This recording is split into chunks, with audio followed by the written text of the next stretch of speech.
gremiales y distintos grupos de productores plantean reclamos al gobierno. Por un lado, hay reuniones con el Ministerio de Ganadería, Agricultura y Pesca para pedir la declaración de emergencia sanitaria ante la sequía. Además, las gremiales lecheras pretenden saber qué pasará con la deuda que arrastra hace años el gobierno de Venezuela. Y el movimiento Un Solo Uruguay prepara una nueva movilización para el 23 de enero.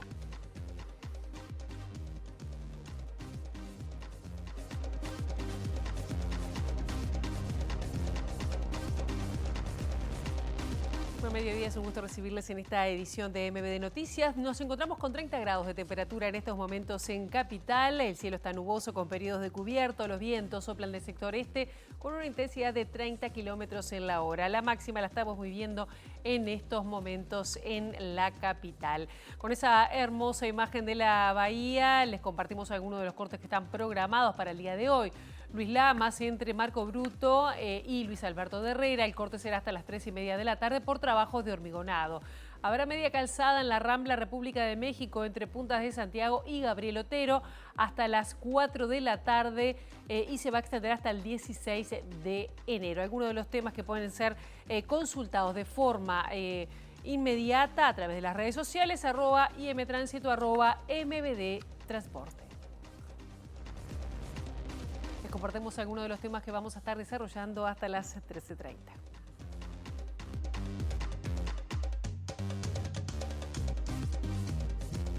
Una delegación del PIT-CNT se reúne con la vicecanciller Valeria Zuccasi ante las preocupaciones que manifestó la central sindical por la firma del acuerdo entre el Mercosur y la Unión Europea.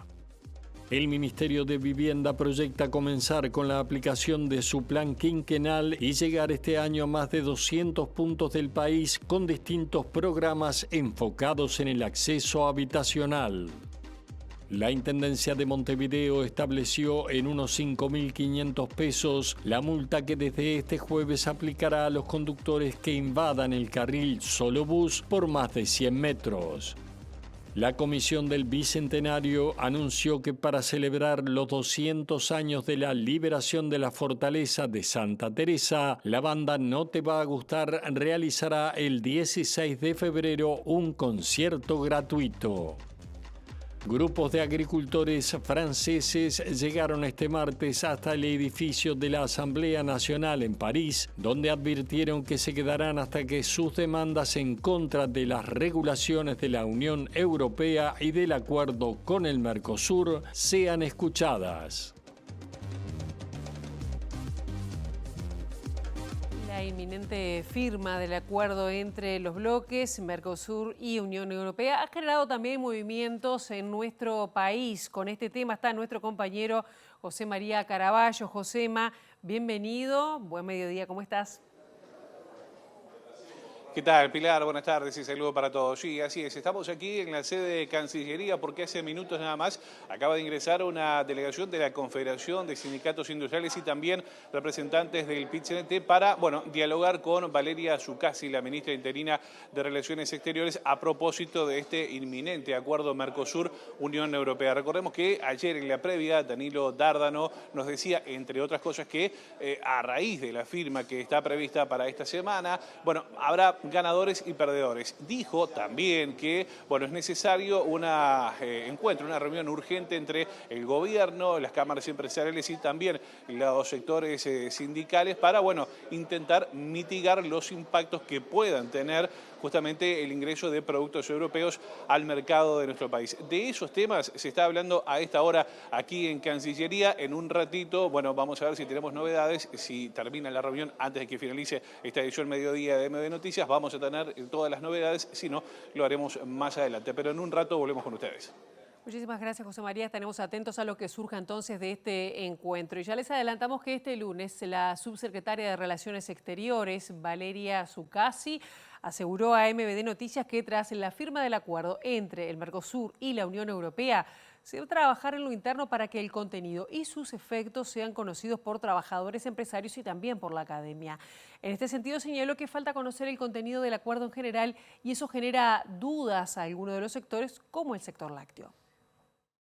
Seguir trabajando mucho en lo interno, vamos a estar haciendo el contacto que ya venimos haciendo desde el año pasado con los sectores empresariales, con el sector trabajador, con la academia, para que el acuerdo sea conocido para todos, que no haya nadie que tenga la duda de qué es lo que contiene, qué es lo que obliga como país, qué es lo que propone como alternativas, como propuestas, como ganancias. Entonces vamos a tener que seguir un poco en ese proceso, vamos a llamarle de educación y de comprensión, y al mismo tiempo obviamente vamos a estar haciendo gestiones tanto desde el Ejecutivo como seguramente en coordinación con el Legislativo Nacional frente a los eurodiputados para asegurarnos que aquellos que puedan tener sus ciertas dudas los convencemos de que no deberían tenerlas. ¿Por dónde pasan las preocupaciones de estos sectores? Yo creo que pasa en primer lugar por una cierta incomprensión de qué es lo que tiene este acuerdo. Muchas veces hemos vendido este acuerdo de una forma tan general y tan categórica que no nos damos cuenta que el propio acuerdo tiene contenido que permite salvaguardar a quienes estén nerviosos por eventuales impactos en la industria nacional.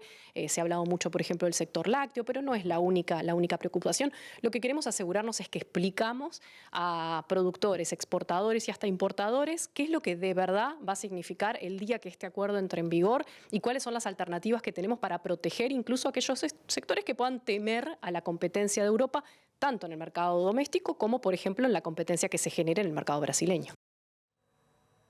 El presidente de la Comisión de Exportaciones de la Cámara de Industrias, Washington Durán, valoró positivamente la firma cercana del acuerdo Mercosur-Unión Europea. El representante empresarial negó que se vaya a sacar la industria, ¿no?, de la economía, y en cambio aseguró que aumentará el valor agregado de los productos. Acá tenemos exclusiones, tenemos productos que se desgravan más lentamente para el acceso de la Unión Europea, tanto al mercado nacional como al mercado regional. En los lácteos hay también cuotas negociadas. Según el dirigente de la Cámara de Industrias, con el acuerdo se abre la posibilidad de captar inversiones y de recuperar mercados. No nos olvidemos que nosotros teníamos un acceso preferencial al mercado europeo para algunos bienes en el marco del sistema generalizado de preferencias. Esas preferencias se perdieron, esas preferencias arancelarias se perdieron hace ya unos cuantos años, en la medida que el país evolucionó hacia un Producto Bruto Interno mayor, y para esos sectores se abren ahora nuevamente oportunidades. Ahí estaban la pesca, estaban los cítricos, tableros de madera, la industria del cuero, en fin. Y finalmente, también puede ser importante para abrir oportunidades para nuevas industrias, para diversificar nuestra canasta exportadora, en la medida que el Uruguay sea capaz de atraer inversiones europeas que vengan a instalarse en Uruguay para procesar bienes de mayor valor agregado que se exporten o a la región o a la propia Europa. Con respecto a la negociación al interior del Mercosur, que se abrirá en breve para determinar las cuotas de acceso al mercado europeo de los productos de cada país miembro, Durán avisoró una discusión dura y llamó a defender el interés de las exportaciones de carne y arroz uruguayas, a modo de ejemplo. El ministro de Ganadería, Agricultura y Pesca, Alfredo Frati, espera que el sábado finalmente se firme el acuerdo de libre comercio. Sostuvo además que Uruguay beneficiará a todos los sectores, aunque aclaró que los efectos no serán de la misma manera en todos los rubros productivos. Tuvimos una gran frustración la otra vez y ahora me parece que esto va a caminar. A nosotros nos viene muy bien y creo que a la Unión Europea, de acuerdo a los movimientos geopolíticos que se han dado en el mundo, también le viene bien. Así que va a ser de mutua conveniencia.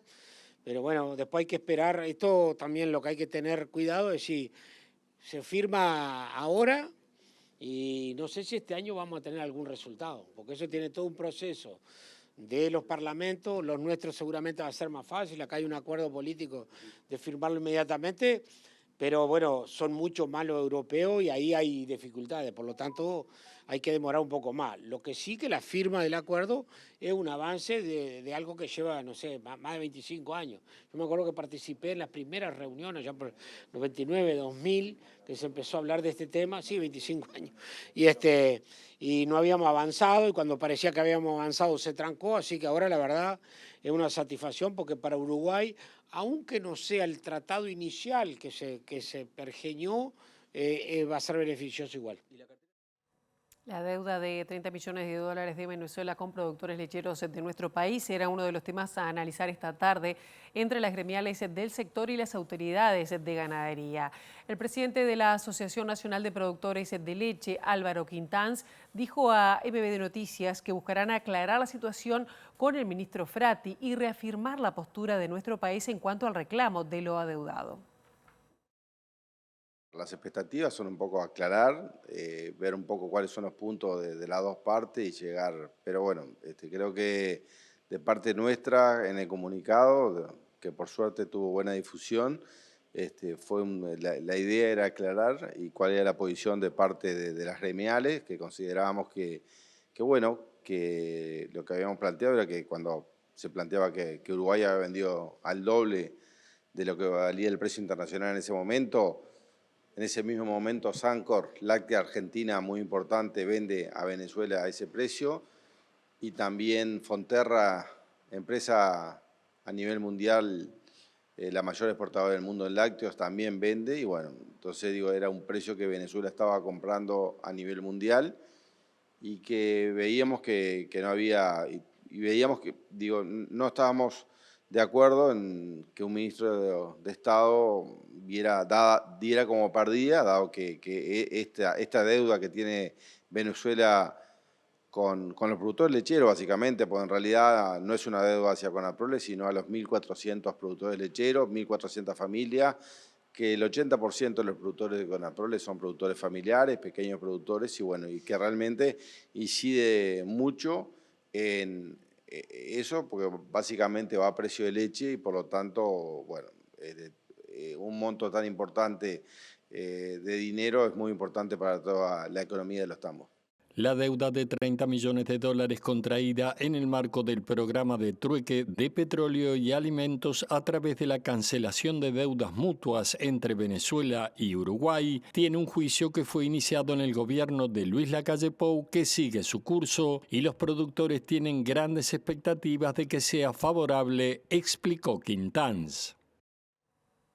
Y esta mañana se reunieron los equipos técnicos del Ministerio de Ganadería, Agricultura y Pesca para analizar la situación de déficit hídrico que vive el país. Para la tarde está prevista una conferencia del ministro Alfredo Frati, quien ayer señaló que las lluvias registradas el fin de semana permiten enfrentar la situación con otro ánimo.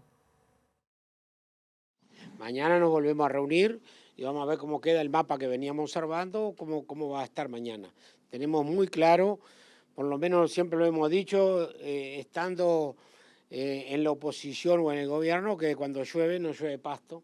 Por lo tanto, mañana vamos a ver cuál es el mapa y bueno, y en qué podemos ayudar. ¿Y sigue estando arriba de la mesa, al menos por sectores, poder declarar la emergencia agropecuaria?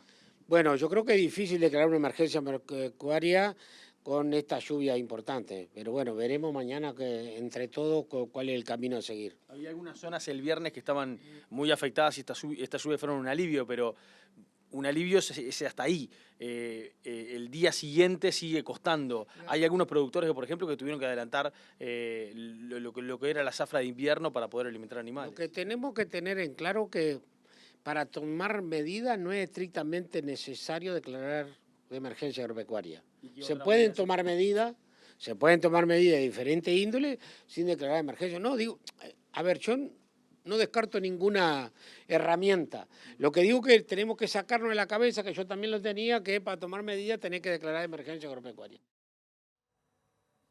Ricardo García, integrante del Movimiento de Productores Un Solo Uruguay, dijo que las propuestas que surjan de la mesa conformada por el Ministerio de Ganadería para afrontar la sequía serán solo un paliativo. Según señaló, hay que pensar soluciones estructurales que permitan anticiparse a los efectos de los eventos climáticos extremos, que son cada vez más frecuentes en nuestro país. Es un paliativo, pero justamente hay gente, por ejemplo, horticultores o fruticultores que no tienen, les va a faltar un eslabón de la cadena, no van a tener cómo subsistir, cómo pasar a llegar hasta la próxima producción. Eso es básico. Y bueno, para esa gente sí, pero no es la solución para el país, pensando en forma estructural contra eventos que cada vez son más seguidos, y Uruguay no puede perder un productor. Al contrario, estamos muy despoblados en la campaña y tienen que haber muchos más emprendedores, digamos, nuevos productores, digamos, formar, tener la inteligencia de cómo afincar nuevos productores. El parche que pueda elegir, decidir este geo actual, es un parche nomás. El movimiento hizo un documento de cuáles pueden ser las soluciones. Las soluciones son las estructurales. En el caso de lechería, ganadería, son bancos de forraje, lugares que oficien de hotelería para categorías jóvenes, que es lo primero que llaman un productor chico. La Intendencia de Montevideo estableció por decreto en 3 unidades reajustables, unos 5.500 pesos al valor actual, la multa que desde el jueves 15 va a aplicar a los conductores que invadan el carril Solobús por más de 100 metros. El control se va a realizar mediante cámaras colocadas en los ómnibus de transporte colectivo y controladas desde el Centro de Gestión de Movilidad. La multa por invadir el carril Solobús fue fijada por el intendente de Montevideo, Mario Vergara, mediante decreto firmado el 7 de enero, estableciendo en 3 unidades reajustables el costo de la infracción. La prohibición de circular por esta senda existente en las principales avenidas regirá de lunes a viernes de 7 a 20 horas y los sábados y feriados de 7 a 14, siendo el máximo permitido. Solo se permitirá el tránsito por esta zona a vehículos no autorizados, por ejemplo, en el caso de que tengan que doblar, pero en ningún caso por más de 100 metros. Con la aplicación de multas se pone fin a una etapa de fiscalización no punitiva fijada por la Intendencia para explicar la nueva normativa basada en la necesidad de ordenar el tránsito y garantizar que los ómnibus circulen con mayor velocidad y regularidad en el carril preferencial, tal como se desprende del decreto reglamentario.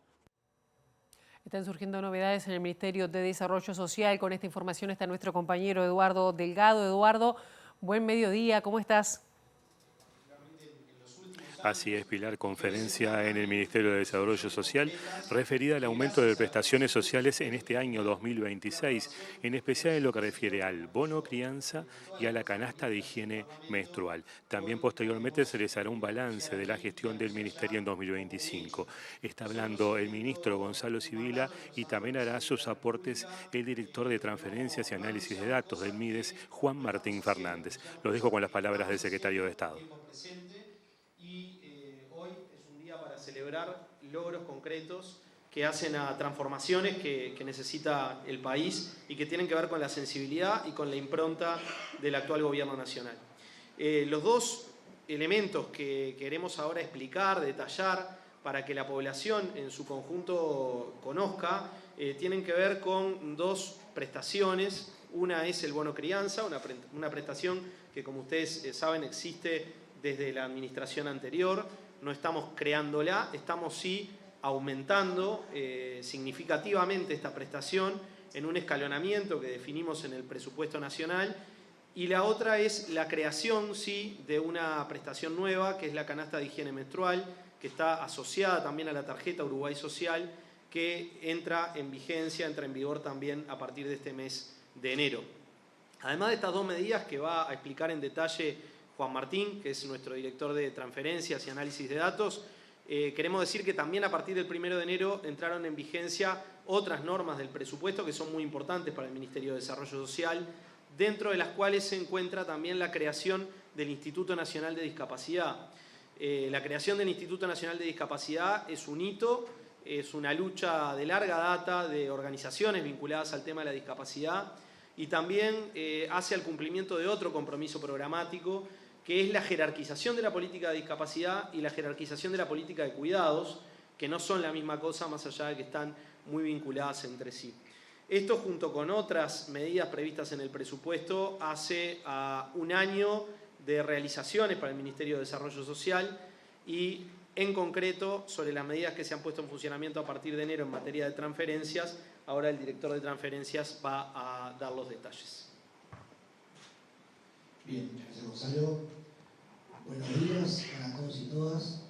Gracias por acompañar en esta conferencia donde, como bien decía el ministro, estamos anunciando con nuevas prestaciones, una prestación que ya estaba, bono crianza, un aumento de bono crianza y una nueva prestación muy importante para los hogares más pobres de nuestro país, que son los que reciben este tipo de prestación.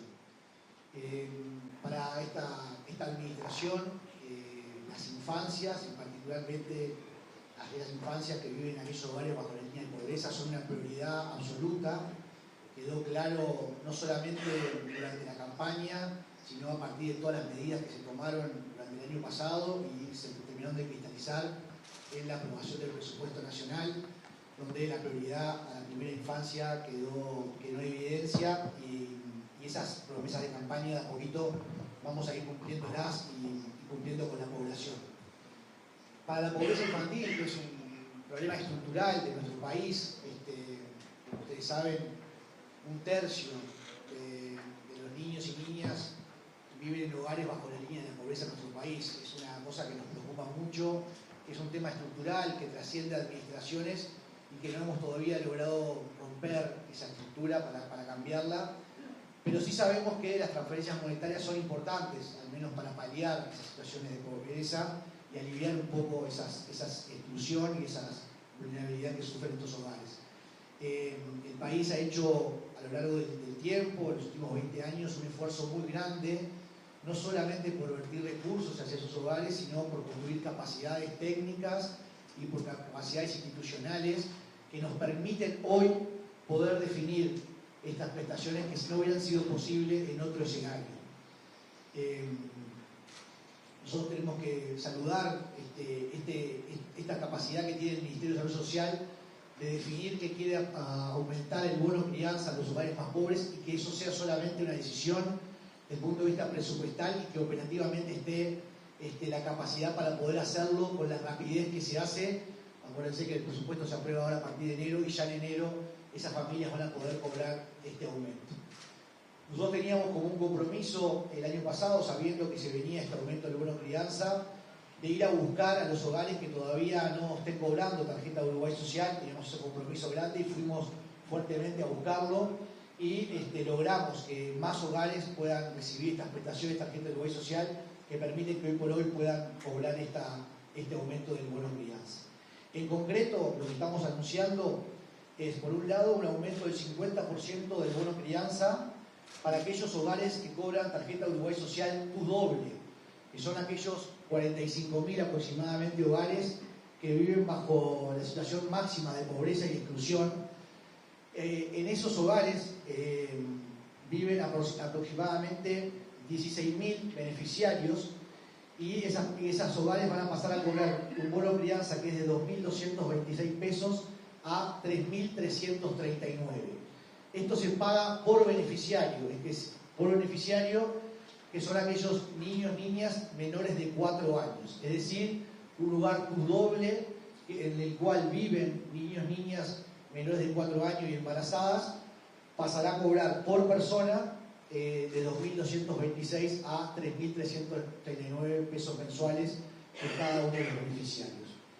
Y en el caso de los hogares que son TU simple, que son hogares que están en condiciones de exclusión, pero que no están en una situación tan severa como los TU doble, inicialmente, a partir de ahora de 2026, van a estar cobrando un 25% de aumento del bono crianza por beneficiario, pasando a cobrar de 2.226 pesos a 2.783 pesos mensuales por cada uno de los beneficiarios, y esto involucra más o menos a 14.619 beneficiarios. En total, 30.945 beneficiarios menores de 4 años y embarazadas van a estar recibiendo este incremento del 50% para los hogares TU doble y del 25% para el TU simple. El compromiso es que en 2028 se complemente este aumento del 50% para todo el universo de TUS y que pues, se pueda cumplir con ese compromiso de campaña de aumentar el 50% del bono crianza, que como bien decía el ministro, es una creación de la administración anterior y que nosotros ayudamos y venimos a reforzar por la importancia. Hasta ahí ya estábamos escuchando entonces lo que está sucediendo en estos momentos en el Ministerio de Desarrollo Social con estos cambios en las prestaciones y tema que va a ser profundizado en la edición central 19 horas. Vamos a otros temas que pasaron ahora cerquita de este mediodía porque la mesa coordinadora del PAN se movilizó esta mañana en La Unión para denunciar una nueva situación de persecución sindical en una panadería artesanal. En este caso, con el despido de una empleada luego de afiliarse al sindicato. El presidente del gremio, Luis Echevarría, advirtió que si no se revierte esta tendencia, se podrían tomar medidas que afecten a toda la industria. Para casi un año visibilizamos este tema, había mucho atropello, acoso laboral, inclusive ribetes con acoso sexual que fueron denunciados en ese momento ante la Inspección General de Trabajo y también ante la Fiscalía. Se había detenido porque hablamos con el Centro Industrial del Panadero, es quien nuclea a las panaderías artesanales, el sector empresarial. Tomaron cartas en el asunto, hablaron con sus asociados, hicieron algunos cursos. Evidentemente que no funcionó mucho porque a fin del año pasado y principio de arremetieron con fuerza, ¿verdad? Esto es la gota que rebasa el vaso despidiendo a esta compañera el día sábado. Pero ya tenemos una situación en el entorno de 7, 8 panaderías, que inclusive son una afiliada de SIPU, que están pasando por esta situación de acoso laboral y persecución sindical. Estamos frente a la panadería Dominó, parando la rama de todas las panaderías artesanales a nivel nacional por atropello patronal y persecución sindical. A la compañera delegada el sábado la acaban de despedir, simplemente por afiliarse al sindicato y hacer respetar sus derechos. La compañera no ha tenido ninguna mala actitud, incluso trabaja haciendo las extras, haciendo cosas superiores a su cargo y nunca ha pasado nada, viene siempre a trabajar, por lo cual claramente, más allá que ellos aducen también de que hubo un bajo rendimiento, no tiene un apercibimiento respecto a eso, por lo cual, y además dicen que es por una conflictividad laboral. Obviamente que existe una conflictividad laboral, por eso es que se organiza la gente y se afilia, ¿verdad? El Movimiento de Productores Susol Uruguay prepara su habitual movilización anual para el 23 de enero en la localidad de Gaetán, en La Valleja, donde va a plantear los reclamos del sector. En esta ocasión pondrán foco en el abastecimiento de agua potable y la construcción de la represa en Casupá, ya que entiende que no resuelve el tema para Montevideo. La decisión de construir la represa en Florida que tomó este gobierno lleva al movimiento de productores y asalariados rurales a denunciar que Casupá no es el lugar adecuado y reclaman que ante esas mega obras se debe consultar a la ciudadanía. García dijo que ninguno de los pobladores y productores que viven en las inmediaciones de la futura represa están de acuerdo con su instalación. Y lo principal es que no se resuelve el tema, ¿no? Sí estamos, digamos, tenemos que ayudar a resolver el tema del agua y bueno, lo que podemos, la ayuda que podemos dar en este momento es que no es la solución porque sabemos que es un lugar de poca cuenca, no hay agua subterránea con potencia, digamos, ahí no hay agua como para hacer ese gran reservorio que se piensa, está lejos del... Algunos de los temas que integrarán la proclama del 23 de enero se mantienen desde la primera convocatoria en 2018 en Santa Bernardina, Durazno. La trazabilidad de los dineros digamos, lo que se recauda por impuestos, digamos, quizá de cada rubro asiste con determinado fin. Hay otros temas más, temas de seguridad, temas de narcotráfico, va a haber a alguien, no decimos quién, pero seguramente no es, digamos, el movimiento Uruguay es totalmente apartidario, así que no está ni bien ni mal, digamos, tenemos que tratar de ayudar a cada gobierno, eso sí, no importa, no importa, digamos, el gobierno que esté, sea de esta coalición o de la otra, o que nazca un partido nuevo, o lo que sea, digamos, esto es que al Uruguay le vaya mejor, a su población.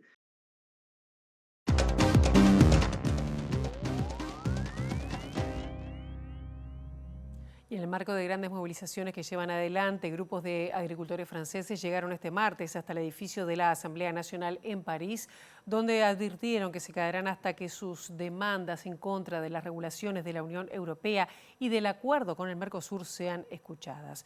De forma paralela y en el marco de la presión que ejercen varios sectores franceses, las principales cadenas, en este caso de supermercados del país, anunciaron que se van a negar a vender productos provenientes del Mercosur. Durante la mañana de este martes, 350 tractores entraron en París para participar en la protesta, mientras que la presidenta de la Asamblea Nacional, Yael Braun-Pivet, se reunió con agricultores concentrados frente a la Cámara Baja y una delegación será recibida esta tarde por la oficina del primer ministro Sébastien Lecornu para mantener conversaciones que serán transmitidas inmediatamente al presidente Macron, aseguró su entorno. Mientras tanto, y en un contexto de presión, las principales cadenas de distribución francesa, desde Carrefour a Leclerc, afirman que las carnes y aves de corral procedentes de Sudamérica no estarán en sus estantes, rechazando el nombre de la soberanía alimentaria, el acuerdo cuya firma está prevista para este sábado en Paraguay. La Junta Directiva de las cadenas de supermercados anunció que la medida es un compromiso firme, según afirmó Thierry Cotillard, presidente del grupo que representa a dos de las principales cadenas, quien dijo que esto es muy importante porque una vez se apruebe el acuerdo todos tendrán su parte de responsabilidad, especialmente los que compran, y en lo que respecta a la gran distribución supone el 40% de los mercados. Por su parte, el director general de Carrefour, Alexandre Bompard, estimó que la adopción del Mercosur tendrá un impacto bastante limitado y que la decisión del grupo y sus homólogos es abastecerse casi exclusivamente o incluso exclusivamente de productos franceses, asegurando que el 100% de las aves de corral son francesas, el 97% de la carne de res es francesa y el 100% de la carne de cerdo es francesa, por lo que no habrá cambios, según dijo. Los productores agropecuarios europeos están preocupados por la futura reducción de aranceles sobre productos agrícolas que implica este acuerdo entre la Unión Europea y el Mercosur y denuncian, entre otras cosas, la presencia en las importaciones de pesticidas prohibidos en el bloque comunitario, que a su juicio constituye una competencia desleal. Hasta aquí llegamos con esta edición. La actualización informativa será a las 19 en la edición central. Que pasen muy bien. Hasta mañana.